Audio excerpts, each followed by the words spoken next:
Hi knitting friends, Shaina Bilow here. In today's video, I am going to demonstrate my favorite provisional cast on, which happens to be the crocheted cast on.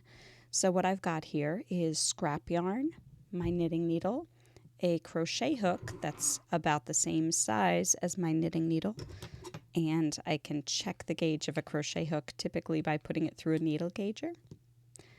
All right. So I've got my crochet hook, I've got my knitting needle, and I've got my scrap yarn. I'm going to begin by making a slip knot on my scrap yarn. So the same way that you begin crochet generally is how you begin it now. We're going to put a slip knot onto the crochet hook. Once you have that there, you're going to put your knitting needle in your left hand. And I'm going to wrap the working yarn around my left hand the same way I would for crochet. So here my hands are set up for crochet. I just also happen to have this knitting needle in between them. To work this crochet cast on, you're going to bring the crochet hook over top the knitting needle, making sure that working yarn is behind the knitting needle. So my needle is on top of the yarn and the hook comes on top of all of that. And I'm going to work a chain stitch like so. Then I'm going to bring my working yarn to the back of the needle and with the hook on top work another chain stitch. The concept here is that we are working chain stitches on top of the knitting needle or with the knitting needle trapped inside of them to create loops around the knitting needle that will then become your cast on stitches. So I've got my yarn behind the knitting needle, my hook on top of the knitting needle, and I'm going to wrap my hook under the yarn, turn the hook, and pull the stitch through to create a chain. And I bring the yarn to the back of the work again. So after every chain stitch, the yarn swings around the back of the knitting needle again.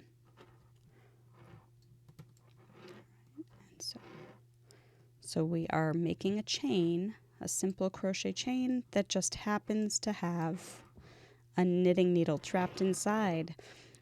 And you'll see here, I've now cast on 10 stitches and I have a chain still on my needle. Let's go for 15.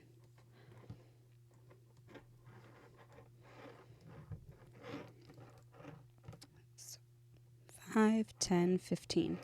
And I have this chain right here. The way that I like to end my crochet chain cast on is, when I'm working it as a provisional cast on, is I work a bunch of chains off of the knitting needle. And you'll see why I did that in just a few minutes, but I create that chain there because it will help me find the spot where I need to start pulling this out when I am ready to unravel the provisional. So I'm going to knit up a little swatch here, and then I'll demonstrate how to put these stitches back onto the needle and remove the provisional cast on. To work off of the provisional cast on, you just start knitting regularly. In this case, I am a continental knitter. So I'm knitting my continental style here, and you can see I've got my pink stitches as the provisional cast on, so those will be coming out shortly.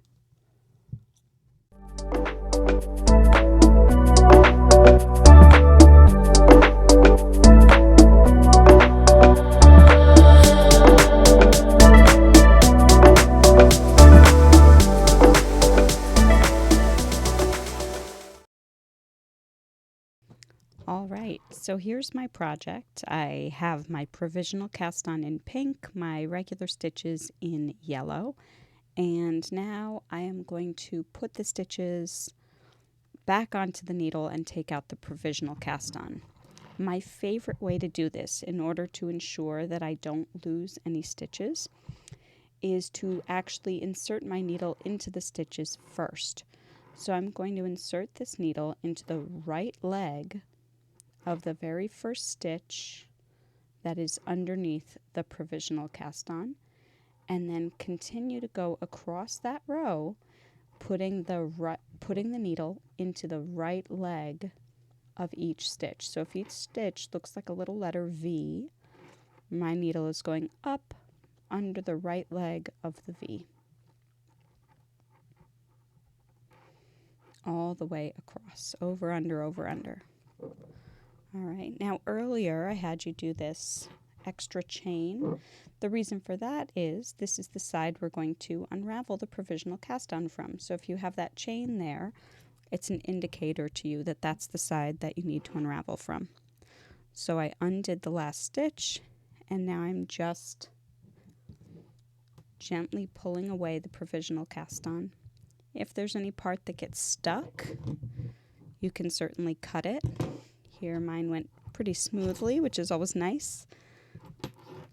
And you'll notice I have now 14 stitches on my needle. That is because when you do a provisional cast on, when we pick the stitches back up, we're picking up in the halfway point at the beginning and end of the row, thereby losing one stitch. So you can increase a stitch on the next row, or right here I kind of have a little extra loop. Maybe I'll throw that onto the needle and treat that as my 15th stitch. Up to you there. Other people will sometimes cast on one extra stitch and then decrease on the first row, but by the nature of the direction in which we're picking up, you'll lose one stitch. So if that's an important detail for you, you'll have to consider it as you do this cast on. Happy knitting!